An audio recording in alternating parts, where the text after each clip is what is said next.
You ready? Oi, can I get a testing? Testing. Welcome to the Stanley Street Social Podcast presented by Matt. My name's Alex Clements. I'm here with Campbell Flakemore, Riley Hart on video, and a couple of clowns in the lounge room. Hanger-honorers, fanboys. Today, we're doing our normal Unpack show. And to kick things off, Campbell, what do we need to know from the last 2 weeks it's almost been? There's been a lot of racing, hasn't there? But not a whole lot of news. Racing-wise, I guess Remo is probably the biggest race that's taken place. And the big dog, the king of the season, really, Julian Alaphilippe, took the chockies ahead of Oliver Nason, who was also had a super season, and Kwiatkowski in third. So, I don't know. It wasn't a... It never really is a super exciting race until the last 20, 30k, is it really?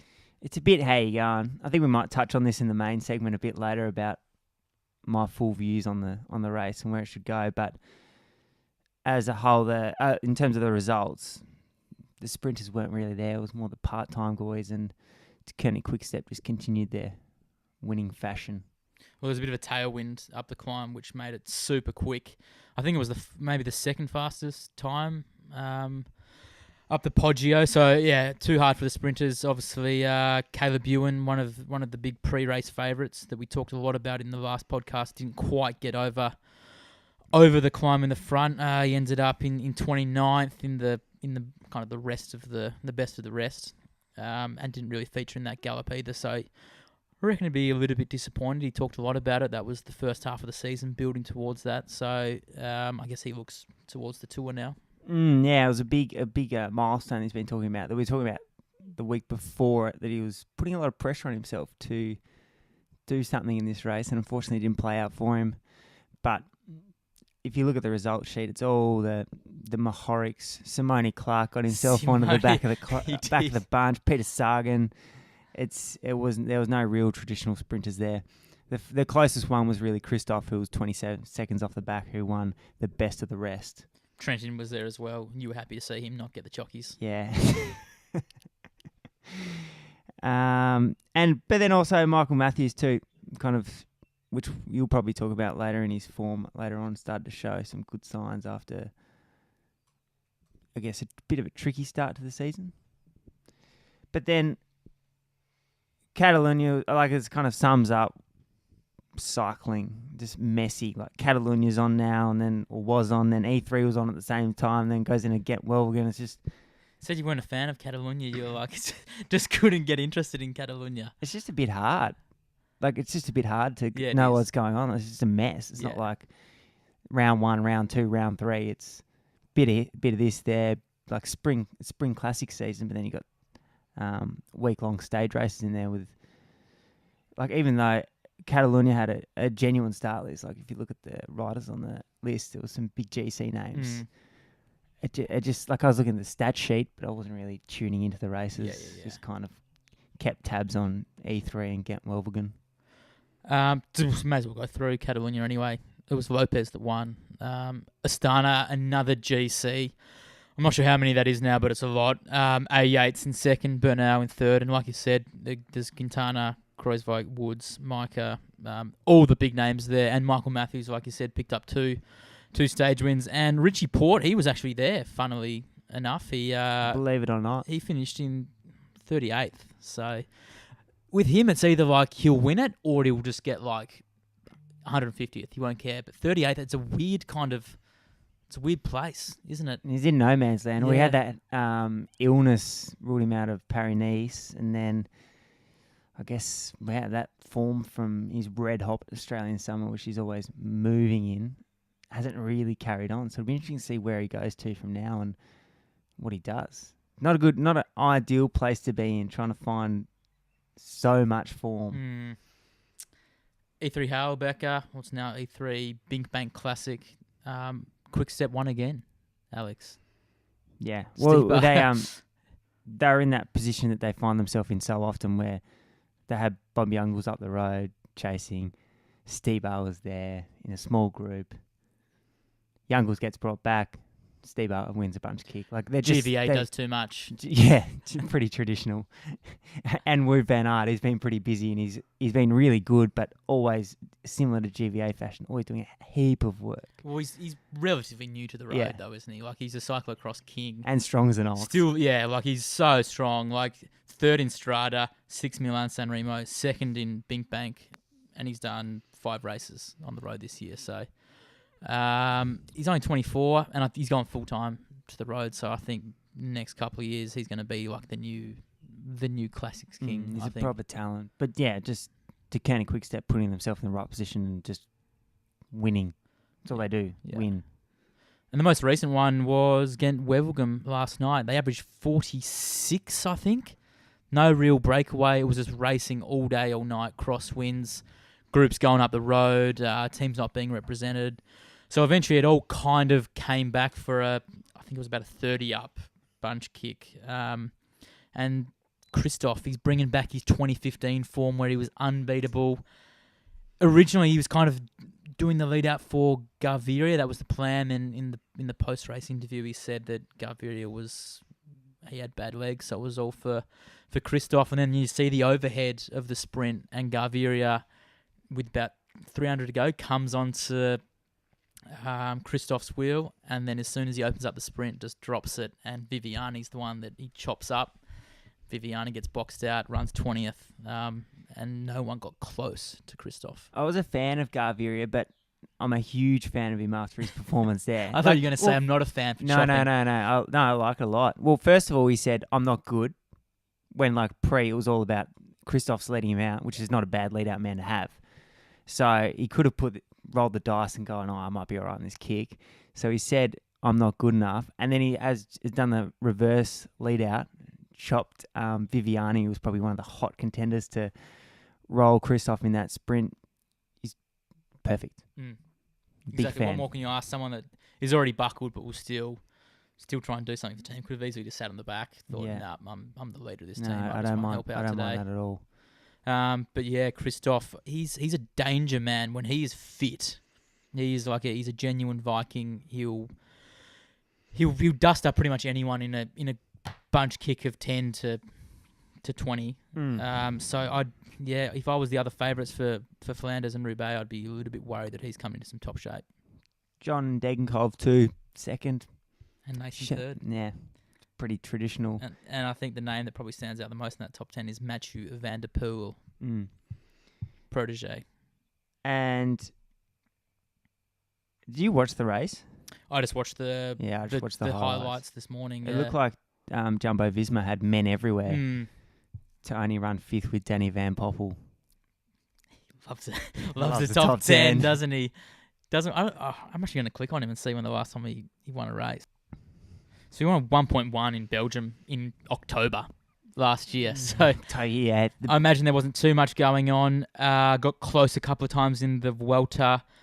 And then the last win before that was a 1.1 in Belgium in June. So no big wins for Van Poppel, who's always around the mark, but just can't quite jag that big W. Thanks, Campbell. Moving on to the main body of this podcast, our take. Our three talking points this week are Coppi Bardiali, Milan San Remo as a race, and Green Edge in terms of their climbing inventory they've got built up now and where they take that. First things first, Coppi Bardiali, in-house. What do you call him? I can see Tom actually just getting a little bit nervous over there. He's got his hands in his pockets. He's suddenly starting to move around a little bit. But yeah, we do have the winner of Settimana Coppa Bardiali. His brother's actually in the house this afternoon. Knows him probably better than most. Wouldn't say they have, I wouldn't say they get on like a house on fire. Tom's diced him up. Not going to go visit him in Europe, which is pretty poor, I would have thought. How often do you talk to him? Nightly. He calls me. Calls me every night. But anyway, it was a super win. He's won a week-long stage race. Team Sky were there. Movie Star were there. Education First. So they were the World Tour teams, but we know what racing in Italy's like. It's It's hard. It's tough circuits. It's hilly. You've got all those random Italian teams there. There's blokes that are willing to risk their yeah. lives, and to come through that unscathed win against someone like Mikel Landa, who we know he's a world leader, Alex. He's a world leader. He's a world leader, and so they won the team time trial. They put did. them in That prime. That set it up perfectly. That was the crux of this tour. They won it by 10 seconds ahead of Team Sky, and Movistar were 27 seconds off the pace. So that set up the foundations for the win. But then also, when Landa went on stage 3, Lucas was on the wheel. He was the only one that went. He was the only one that could follow. He was the only one that could follow. Yeah. So he won the race. Yeah. He came second on the stage, got his doors blown off a bit in the last little pinch up to the line. But I think it shows a lot that he kept his composure. It wouldn't have been easy having Landa breathing down your neck. He had, I think it was about a 20-second buffer, so not a huge amount of time if things went pear-shaped, and 2 hilly circuits to defend on. So, but it doesn't come as a surprise, really. We saw how good he was at TDU and then Sun Tour, so it shouldn't really be too much of a surprise. And I think if you convert the form into wins, you get a lot of confidence out of that. And he seemed like he grew up. He was a lot more mature this summer in his way prepared for things. He's just been at altitude for the last month or so. So, things look like they're going well for him. And they need to be going well for him to get starts in that team now. Well, yeah, it's a logjam, isn't it? Yeah. And it's not like they're going to Grandies now. Just we might get a podium. Like, that'll be a bonus. It's like we're going there to win. We have guys that can win. If you're picked on that team, you're gonna have a lot of responsibility. Whether you're a ruler or you're a climber, you're gonna have jobs on every day. So it's not like they really gonna send guys there just for the XP points. It's like you're gonna be going there and you got a lot of responsibility. So hopefully he gets a gig in the Giro off the back of that. So we might have a few comments from him if he pulls through on the message. Yeah, well, he's busy now. Yeah, now he's a busy. big rider. Yeah. Plenty of FIFA as well, so he's got jobs on. Do you want to get Tommy on? All right. Should we go to point number 3 maybe then? We'll talk the Green Edge. They've got... Hang on, just get their team sheet up. Esteban Chavez, Jack Haig, Lucas Hamilton, Mikel Nieve, Schultze, part-time climber. Throw him in there. Throw him in the mix. Simon Yates, Adam Yates. Is there someone else? They did have Kreuziger, but he's moved on. I think Kreuziger's moved on. He's moved on. They got Brent Bookwater in the squad. Yeah. He's kind of like that part-time. And Damo. Yeah.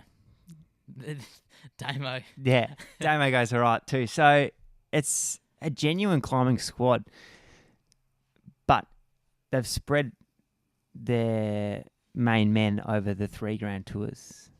The question is, why wouldn't they put that squad to the tour? Everyone targets the tour. Mitchelton-Scott, obviously looking for a sponsor, win the Tour de France. It's a pretty attractive prospect.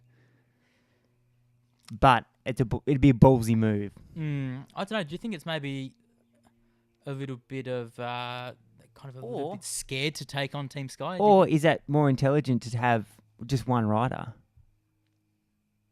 What do you mean? Well, so if you go on the tour with Esteban and the 2 Yates bros as your main guys, going with 3 blokes, is it too much?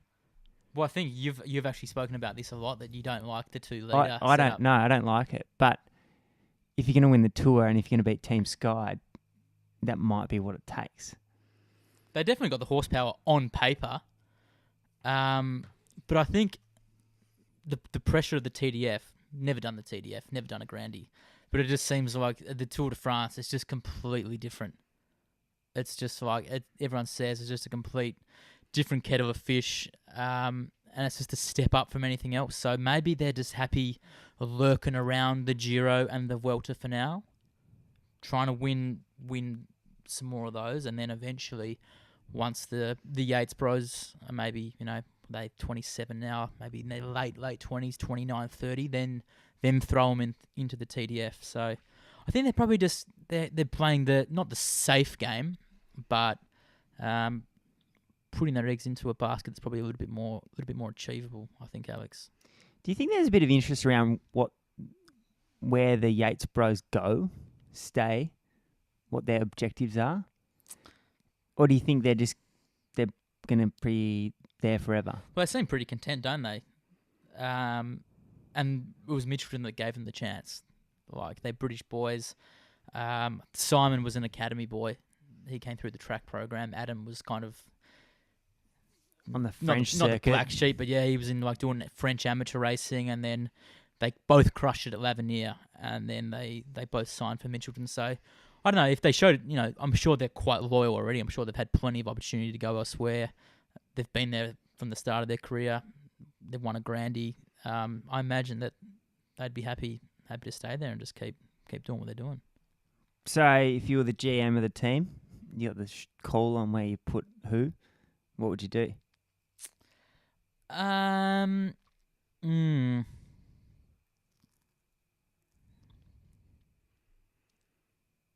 I guess you try and win them all, wouldn't you? You got 3 proper good riders. Just give them 1 each. Send some helpers. Maybe the helpers do two out of the 3. And maybe if you do the Giro, you don't succeed, then you're going for the Tour or for the Vuelta. But I think they could probably try and do them all. Bull by the horns. Like you said, they got the resources. They got the horsepower. I can't see why not.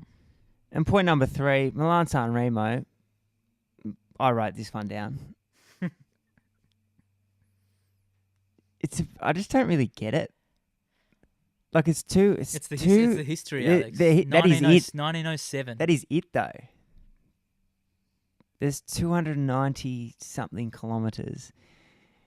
When we watched it, we went out and then came back and then watched the end. Like you literally don't need to watch anything.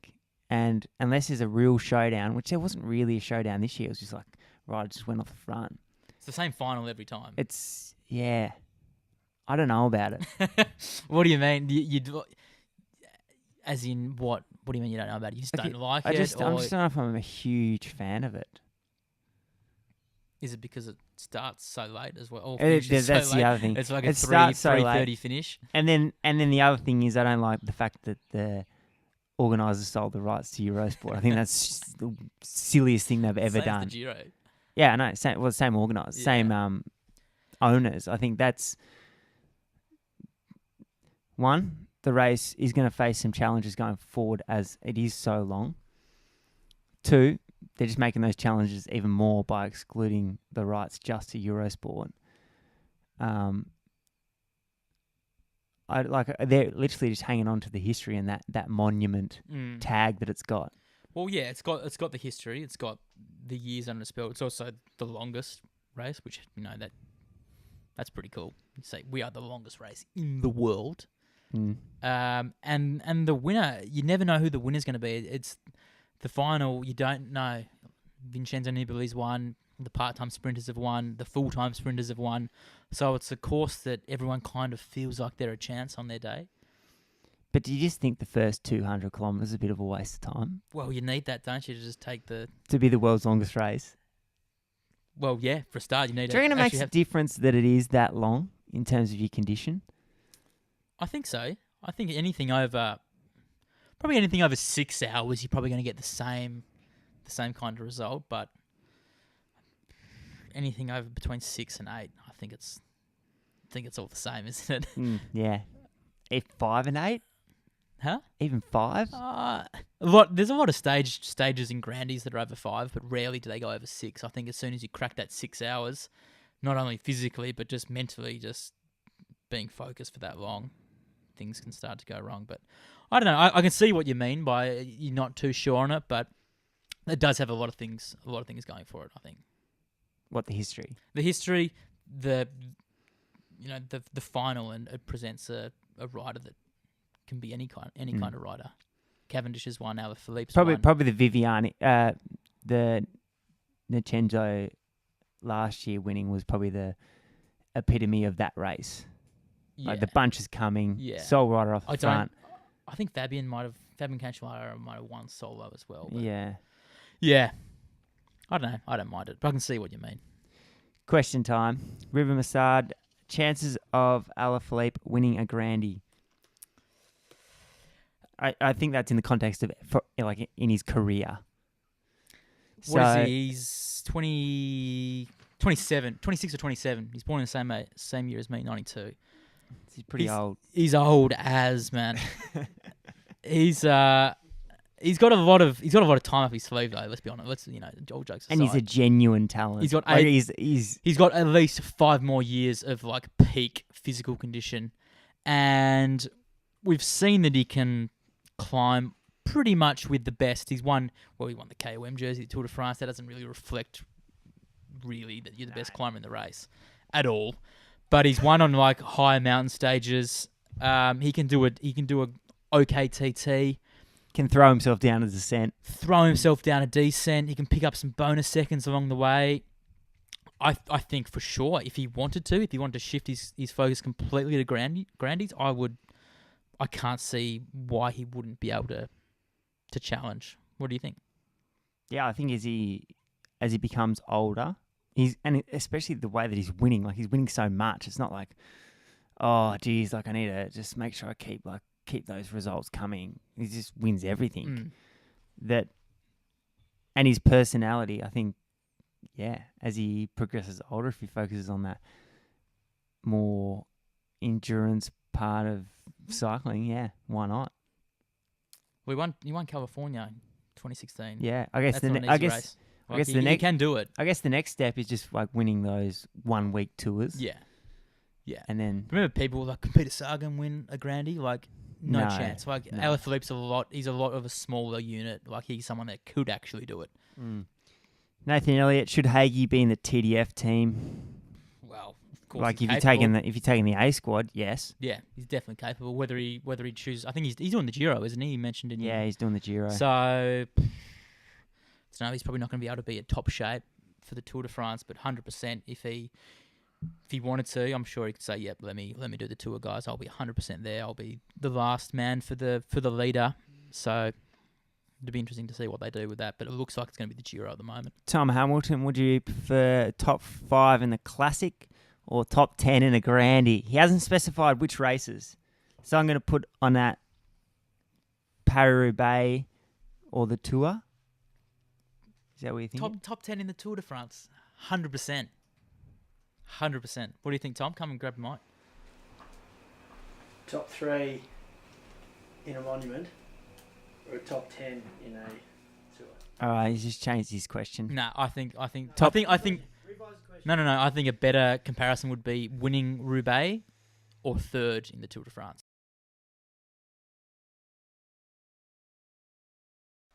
Tom Hamilton, would you rather win at Paris-Roubaix or run at top 3 at a Grand Tour? Go. I think I'd rather a podium in a Grand Tour. Tour de France, you get that shot on the Champs. That goes a long way, but at the same time, you win Roubaix. Stewie O'Grady, he did a lot before he won Roubaix, but everyone knows in cycling that he won Roubaix. You get that photo in the Velodrome with the cobblestone. Everyone knows. You got all the respect. Go and ask Matt Hayman. He's like, yeah, man. When I was getting dropped in the Tour, guys that were with me were like, oh, we're all right. We're with Matt Hayman. You know what I mean? But 3rd in the Tour de France, I think you'd probably take that. What do you reckon? I'd take 3rd in the Tour as an Australian. If you're a Belgie, you'd take Roubaix. But you win Roubaix as an Australian, you might get a 10-second snippet on Channel 7 News. But if you win in the Tour, we're not winning the Tour. You're not winning the Tour, but you're in the mixer to win the Tour. I think you get a fair bit of press. You get a fair bit of podium. Yeah, you get a lot more cred in Oz. Yeah. But if you win Roubaix over in the homeland, you'd be a big name. Yeah, I concur.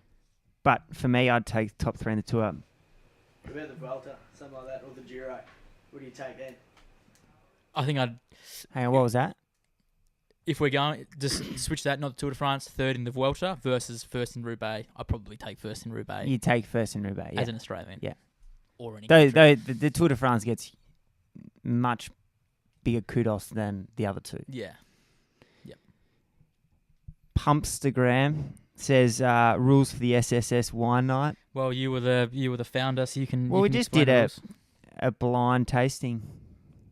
We well, everyone brought a bottle of wine. It was Milan and Remo night, so it was Italian theme. You had to have an Italian themed wine.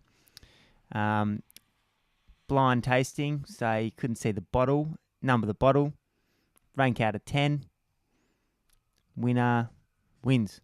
And there was also some price points that were also important in the overall three scoring. price brackets: 0 to 10, 11 to 20, 21 to 30. And also Jay Cummings went in the next price yeah, bracket. 31 to 40. And James came second sixth. last.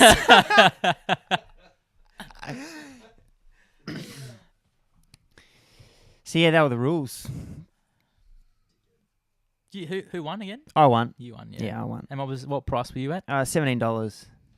Good little price point. Yeah, it's a good price That's bracket. a good bracket. That's the bracket you want to be operating in. I think that 10 to 20. Yeah. Although second place was a $9 unit from Audi. An Audi number. Which is always good for a dark horse. That's a reflection on our taste buds that it is the actual wine. Well, your father's didn't you say that he was a wine? He's pretty big on his wine, and he had a $5 bottle, and he thought it was superb. That's true. So Luke Parker asks, is Lucas Hamilton the next Cadell? possibly. Trevor Daly. Is that what we're giving him? Yeah. Well, what else? Trevor Daly. His pocket all Is night. Sagan losing his touch, or has everyone just gotten better? Well, Alex, I don't know. He hasn't looked super, has he? He's pretty good at getting well again. Made the move. Put his hat in the ring. Well, yeah. I mean, if you had told Peter Sagan 2 years ago you make the front group and get in Wevelgem, you'd be pretty happy with that, wouldn't you? Like it's we always expect him to be in the front. He's a soul wolf too, doesn't he? Yeah, I think what was it? Was it E3? I can't remember what it was, but he just got blown out the back of the breakaway when GVA just attacked like a madman up that hill. Sagan's just going out the back. It's like, well, even if he's not in his top shape, you still expect him to be there. So I don't know. Maybe the next 2 weekends will be telling. They will, and I think it's for all of these riders like Terpstra with his new squad. Yeah. Like how Quick Step go there again if they can continue. I think the two big chances are the next 2 weekends. They are. Yeah, we can't read too much into what's happened, but his best result so far in the Classics campaign was 4th at San Remo, and we thought he was going to dust up that sprint, and he got nowhere near it. But I don't know, Alex. So I think Josh put out an article a few days ago with trying to create a little bit of a chat that maybe is Alaphilippe the new best rider in the world. And which is on the website if you want to check it out. And possibly I'd have to say for sure at this point in time I'd take Alaphilippe over Sagan, but the two big ones are coming. Rob Powell, who's going to win more monuments in his career, MVDP or WVA? Well, so far you'd have to say Wout van Aert because he's actually proven himself. But Matthew Van Der Poel, he's a big talenter. Yeah, I think they'll be going head to head for a while. They've been going head to head for cyclocross for years, but I'm looking forward to the new rivalry. Who's going to win more? Who's going to win more? Right here, right now, I'll say Matthew Van Der Poel. I'd say Matthew Van Der Poel. Why? Because he's younger, I guess. Let's just say that he's a little bit more unknown. We don't know, really. He hasn't really gone and raced in the World Tour slot besides last night. I don't know. I think he can climb a little bit more as well. A little bit more of a climber. Maybe can go Ardennes. Andrew Cunningham, what's Esteban up to? Is he done as a GC contender or focusing on the back half of the year? He was at Catalunya doing the job for Yates, I believe. Didn't tune in, so I wouldn't know. I think Chavez, or based off that he's been doing his work for the Yates Bros, will be firing for the back end of the year. I think he came off a tough year last year. Tour would be a big ask, and I think the Yates Bros have proven their condition to go. So where do you reckon he'll be at? Do you reckon he'll do a couple of Grandies or Giro Welter? The Giro Welter double, maybe. Giro in support, Welter for the win. Yeah. I think it'd be pretty rough to write him off as a GC. He's 29. He's only 29. Yeah, he's a young boy. He's young. He looks like he's about 19. But pretty lean year. He's done Paris-Nice. He's done Catalunya. I don't think he's even been in the top 10 once this season, but we know what he can do. He's been second at the Giro before. I think it'd be silly to write him off as a GC rider, and I think the Vuelta at the back end of the year probably will see him at his peak. That's all from us. We got a few Twitter questions as well. They were the two Twitter questions, or is there more since? There was one more. Oh, yeah. Yeah, uni cycling at the Road Nats 2022, yay or nay? What was the question, sorry? It is, as I read it, uni cycling at the Road Nats 2022, yay or nay? Uni cycling. Is he like one-wheeled clown cycling? Well, if that's what he means, then no, absolutely no. No. No for me too. What's on the nationals? Do you reckon there should be some vetting process of who enters and who races? It's pretty. Mate, It's a national championship. submit your question if you want to have It's a a national say. championship. Yeah. Anyone should be allowed to race. Really? But for the safety of the riders, don't you think there should be some sort of level at least NRS or A grade? We've got one more question actually from Lachlan. Lockie JM on Insta. Do you agree with the local level of bike racing in Australia is in serious trouble? I haven't been on the ground for a while. You? Well, You're on the ground. You're a informed communications manager.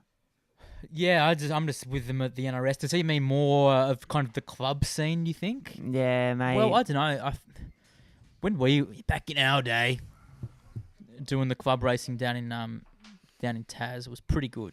The handicaps were good. Interesting. Talking to the Cycling Taz people, they say the veterans has gone bananas. Like can't keep a hold of it. There's too many guys, but struggling to get juniors. Yeah.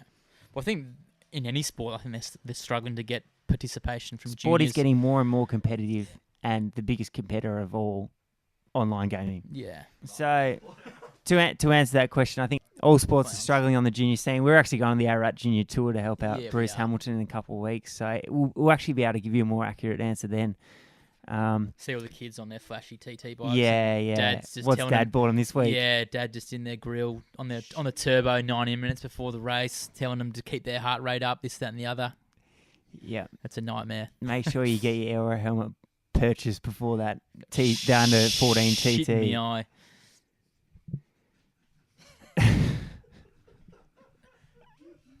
I think that's all for today, Campbell. If you haven't already, check out your podcast with David Spindler that you released last week. It's an absolute doozy. He's got some good theories. He's a cluey man. He's a cluey man, but he's just a man that keeps things simple. He doesn't overcomplicate That's why he's things. smart. Yeah. Because he can make complex things simple. Yeah.